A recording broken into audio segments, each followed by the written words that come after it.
Welcome to this edition of the LucidQuest Cardiovascular Strategic Roundup, covering developments from 25 June through 21 July 2026. The defining story of this reporting period is that cardiovascular competition is moving from technology validation to evidence-based differentiation. Regulatory approval remains important, but it is no longer enough. Companies must increasingly prove where a therapy performs better, how it fits into care, and whether it improves outcomes that matter to patients and health systems. 4 themes stood out. The first was the rising evidence bar in structural heart disease. European approval of the Dragonfly transcatheter binasal mitral repair system expanded competition in functional mitral regurgitation. More strategically significant, however, was the launch of the randomized TRICURE study, comparing the investigational Topaz tricuspid replacement system with Edwards Lifesciences' EVOQUE platform. This signals a shift from single-arm development toward direct comparative evidence.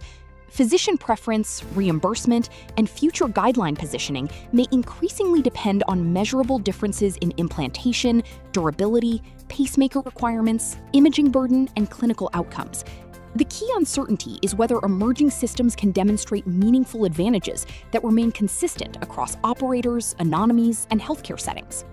A second theme was the growing importance of the full care pathway.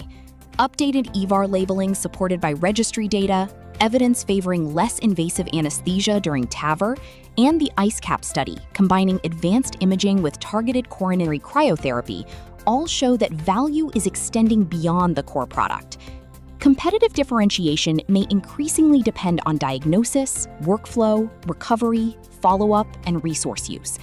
This could reward companies that connect devices and therapies with imaging, data science, and clinical operations. What remains uncertain is whether early procedural and observational benefits will translate into lower long-term event rates, durable cost savings, or guideline adoption. The third theme was more individualized treatment sequencing. Finerenone's expanded heart failure indication adds another option in an already complex treatment environment. Updated antiplatelet guidance supporting shorter dual therapy in selected post-PCI patients reflects a similar move toward balancing efficacy with bleeding risk.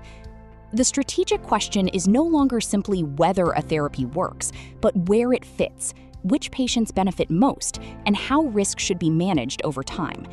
Adoption may still be limited by monitoring requirements, payer controls, treatment complexity, and uneven implementation. The final theme was the expanding role of patient priorities. Long-term valve data in women considering pregnancy highlighted the trade-off between avoiding anticoagulation and accepting a greater risk of reintervention. This broadens the definition of clinical value to include life plans, recovery, hospitalization burden, and individual preference.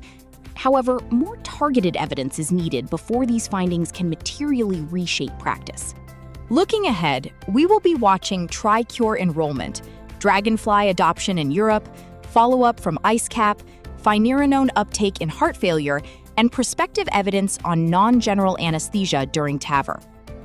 The key takeaway is that future cardiovascular market leadership will depend less on being first and more on proving comparative value across the entire patient journey. Thank you for joining this edition of the LucidQuest Strategic Roundup. For more healthcare market intelligence and strategic analysis, visit